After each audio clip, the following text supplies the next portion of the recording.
Alright, what's up guys? Spider here with some Clash of Clans, and a couple people mentioned about my base, about reconfiguring my base because it looks boring. What? What? You design your base for defense, man. You don't design it just because it's exciting. But I don't know. We'll see. I might make some changes, but I did very well. I'm gonna, like, as far as defenses in the clan war, and I'll update you a little bit more in the clan war that we just had, and we've entered into a new one, possibly later today. What I wanted to do here, though, in this session, was to review a couple of an attack replays. Now, forget about these first two. They were just, yeah, I was just messing around, all right? It's these two that I wanted to focus in on because, honestly, in my attacks, and if we look at my army configuration, I mean, I've got 200 archers, okay? And I've got, if we look at my spells, I've got like 3 lightning spells, okay?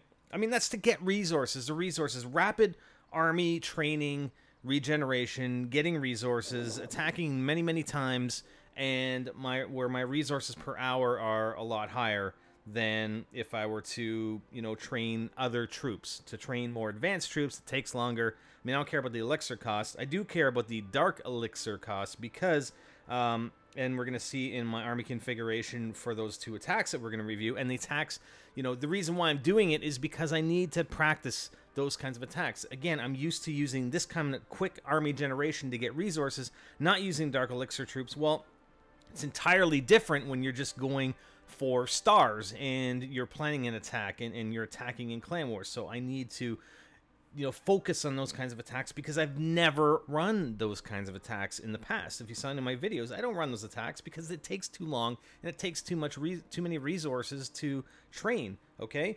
But anyways, so we're going to go over and we're going to take a look at the attack log, okay? So we'll look at the first one. And in my army configuration, I've got 28 level 3 Hog Riders. Then I've got my 16 Barbarians, 49 Archers. I've got obviously my Barbarian King. I'm using healing spells. Healing spells definitely on Hog Riders because, I mean, you can use rage spells, but the Hog Riders are fast, and raging them is just going to make them faster, so they're going to go outside of the range of your rage spell a lot quicker than if you were using healing spells, all right? So 3 healing spells, again, those take, you know, I'm at level 5. They take, what, 30 minutes, I think, each to produce. So it's an hour and a half wait to train this kind of army, and then you have the 14, you know, the 14 Hog Riders in your dark barracks per dark barrack, right? Because you have 2 of them. All right, so that's my configuration. So I did 3-star both bases for a total of 26 trophies for both bases. So let's take a look at the first replay. All right, now the key is, and this is where I sort of failed in my initial attacks in the Clan Wars, I bring in a Hog Rider at that top level, simply because I want to pull all their Clan Castle troops out of the Clan Castle, okay? And I do that. There's the Dragon and their other troops, and I basically bring in the rest of my Barbarians and my Archers to take out their Clan Castle troops and the Barbarian King, okay? That was the key that I didn't do well in my other attack. Then I'm bringing in, I like to have 2 separate groups of Hog Riders simply because I don't want an entire group. You know, you can bring them in all in one spot, but if they hit a couple of giant bombs, then you're going to, you know, you're going to hurt a lot.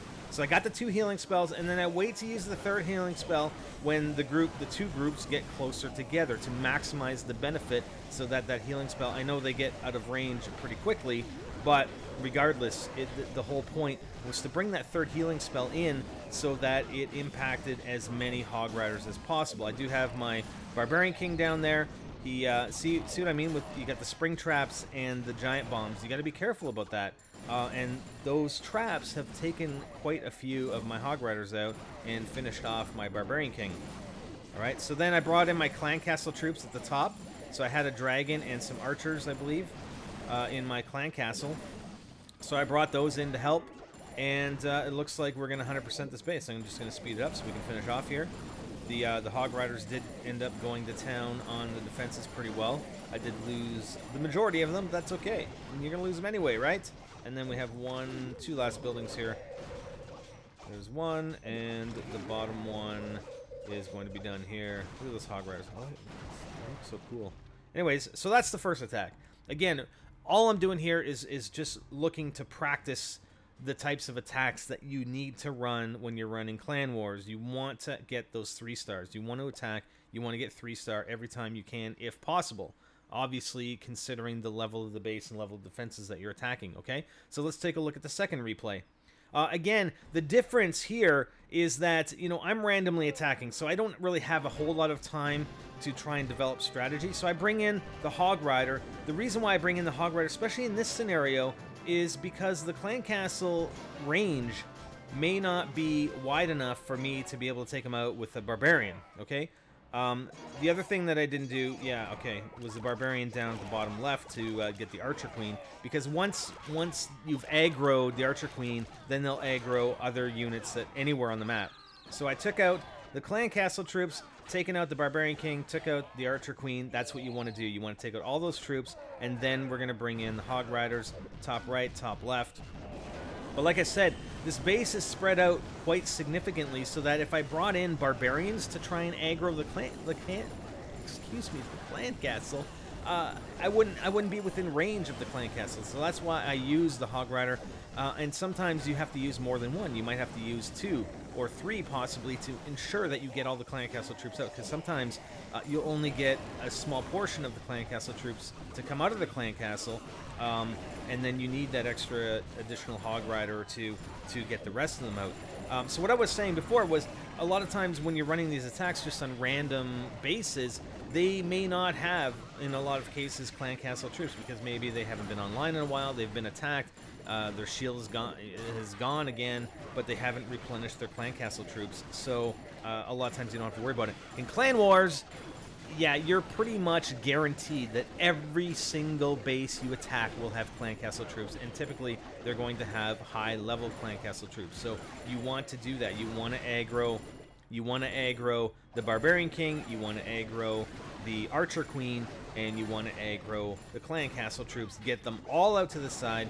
Use low-level troops, Barbarians and Archers, or whatever. I mean, you can use higher-level troops if you want, but, I mean, it's pretty effective using them, and take them out, and then bring in the Hog Riders for the win. And they're going to finish off up at the top. Here we go. We only have a few buildings left. We've got 2 seconds, 1 second, and victory. Excellent.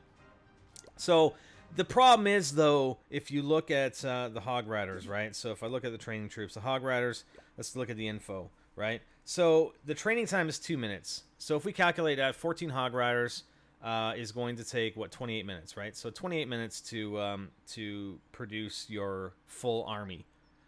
If I look at the time it takes to produce my army of archers, right? If we look at the time on the archers, I think it's 25 seconds, right? So 25 seconds times 50 per barracks divided by 60 is 20, just almost 21 minutes. So we're good by 7 minutes.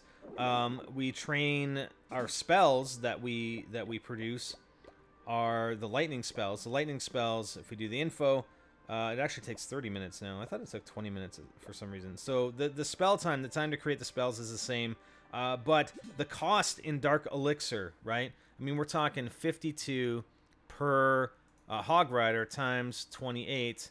I mean, that's going to cost you almost 1,500 Dark Elixir, and that's the real problem. I mean, I can't run that type of army all the time. I mean, number one, you're going to be hard-pressed in a lot of cases to get a base randomly that's going to replenish that supply of Dark Elixir, and Dark Elixir is, you know, other than gold, I know I can get gold pretty readily, but, you know, I need Dark Elixir. I have everything else upgraded. I have troops that need to be upgraded using Dark Elixir, and I have to upgrade my Barbarian King with Dark Elixir. So I can't afford to spend that much Dark Elixir to train a regular army. I'll do it for the Clan Wars, but I'm not going to do it in general for when I'm trying to farm resources in order to upgrade my base. All right? But I had to because I really needed to practice those types of attacks, and it's a lot more nerve-wracking when you're in the Clan Wars, and this is our new Clan War, and we'll go over that a little later probably, but it's a lot more nerve-wracking when you're actually in a Clan War and you're attacking, because you know you only have those 2 attacks and that's it, so you have to make the best of them. You have to try and get as many stars as you can from the enemy team the opposing team so that we can win the war and get our bonus loot, and just for basically bragging rights, right? So we win the war. So that's it. Again, just wanted to review those attacks. Those are basically attacks for, if you're trophy pushing or whatever. They're pretty solid attacks. You can use different army configurations. I mean, I can even look at training balloons. The only problem with balloons is that they even take longer. So you're talking 8 minutes per balloon. So if I trained an all balloon army, it was going to take even longer probably than 28 minutes to replenish or retrain my army for my next attack. So it's not really suitable for farming resources, especially when you want to sit down in a session for a couple hours and just run attack after attack after attack. All right. So anyways, that's it. Hope it helps. And I mean, I'm learning things too, right? So I'm learning how to attack in that fashion versus my normal attack mode. So it's a little bit different for me, a little bit of learning for me, and hopefully I can bring it here for you guys as well. Hope you enjoyed. I'm Spider. Catch you next time. I'm out.